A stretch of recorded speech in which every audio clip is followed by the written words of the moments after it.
Hello everyone and welcome to What If Goku Had Gogeta's Powers. So before getting into the video, leave a like, subscribe to the channel if you are new, and roll the intro.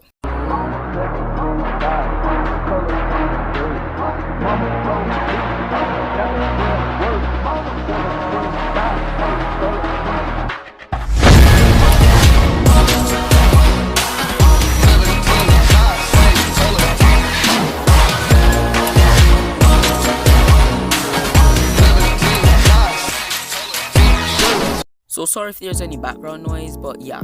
So in this what if scenario, Goku will have every single ability of Gogeta, and he would basically be Gogeta. And if any fusion happens, which fusion will happen, Goku will, well, basically Gogeta's powers, or the original Gogeta's powers, would be increased by so much times because of Goku being so much stronger in this timeline. So yeah, Goku has every single ability of Gogeta, and he's basically Gogeta. So yeah, so we would start off at the destruction of planet Vegeta. Goku would be sent off in the direction of Earth, but he would have landed on Yardred because of plot reasons. I don't have a believable way to do that. So yeah, so he would land there just because of the ship basically coming out of, basically going into the orbit of like Yardred's solar system and landing on Yardred. Goku would more or less be, well, taught and grown up on Yardred, and by the time he's at the age of like 8, he would more or less be the strongest person on Yardred, or the second strongest person. He would have a high power level of around 50,000 just because of all of his training and his potential being so incredibly high. So yeah, Goku by the age of 12, he would be insanely strong.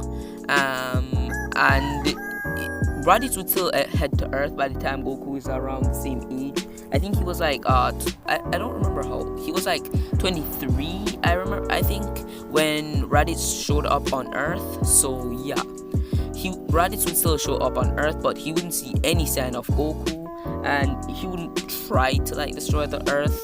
But like, since everyone there, although they're not strong enough to hold them off, they are able to see Raditz with the Mafuba.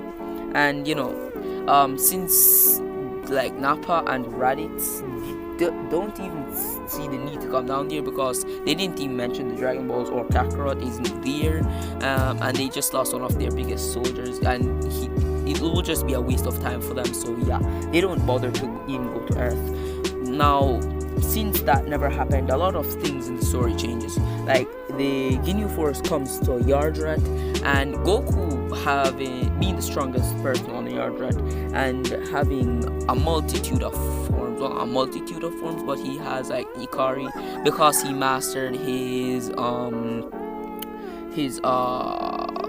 great ape transformation. Although they wanted him to not have his tail, he would more or less keep his tail with him and learn how to control his Ikari form to that extent. To the extent that Broly can, but he just has far more control over his Ikari form. So yeah, Goku would defeat the Ginyu Force with ease and precision. Like, the Ginyu Force doesn't stand a chance against Goku. So yeah, and then Goku hears of Frieza and all of that, and Goku goes off to like try and take down Frieza. But yeah, instead of them going to Namek, they would go to Earth this time, because of the fact that, I'm just going to say that, although like this is how it's going to go. Nappa and like Vegeta basically threw down one of their scouters. Like, I'm just going to say that Vegeta threw down his scouter, and they were talking about the Dragon Balls, and Vegeta didn't hear, but Frieza picked up on that and talking about that he could grant any wish, but to like bring them back, because they kind of made a bluff that they were coming there, but they didn't. So yeah, everything would be taking place on Earth. Goku would fly off to to Earth, and he would be a decent time. He would be like a month ahead of Frieza, and Goku would basically meet the fighters or the Z fighters. So Chi-Chi not really too important. I could say Bulma is kind of important because of the fact that Yamcha is connected with Master Roshi. He basically trains with Master Roshi, and like Gohan is connected to Bulma and stuff. So I could see that timeline happening. So Goku would meet them and he would tell them about this threat coming their way, and they would not believe Goku, but since they remember this man saying that he came from space and Goku having the same tail as Raditz, and they can sense that he is far more powerful, that not even the Mafuba would be able to contain Goku, because it's just not on that level as of yet. So Goku would basically train them up for a month. Okay, Goku would, although it would take a long time to convince them, he would train them up for a month, and he would also train himself up for that month. And Goku would get insanely stronger. Like, you do not know how strong Goku gets. Like, Goku is at the level of his Super Saiyan, at the level of Super Saiyan 2 Gohan already, with only a month of training on Earth in like the time chamber for like a day. So that's how powerful Goku is at this point in the story. So Frieza and his men would arrive with Vegeta and Nappa arriving, but Nappa would quickly get destroyed by any opponent on planet Earth, and they would scatter to find the Dragon Ball. So things would be going like on Namek, just that the humans would basically not try to fight at all. Like Hercule would try and fight, but like my man ain't even it yet.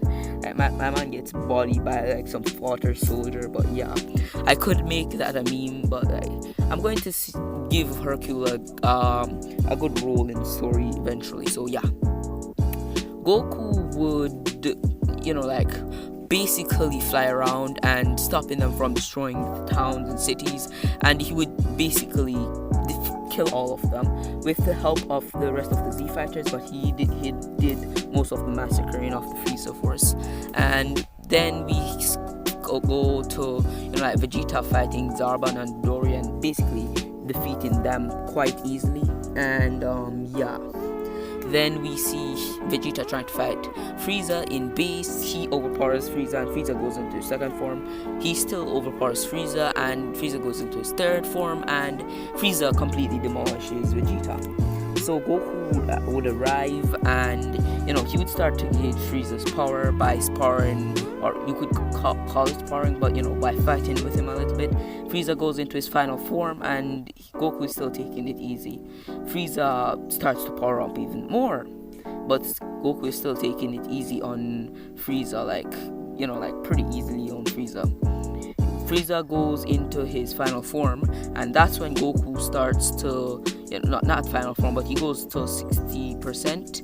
Well, not 60%, but 50%, and that's when Goku starts taking it up a notch, but he's still holding back quite a bit.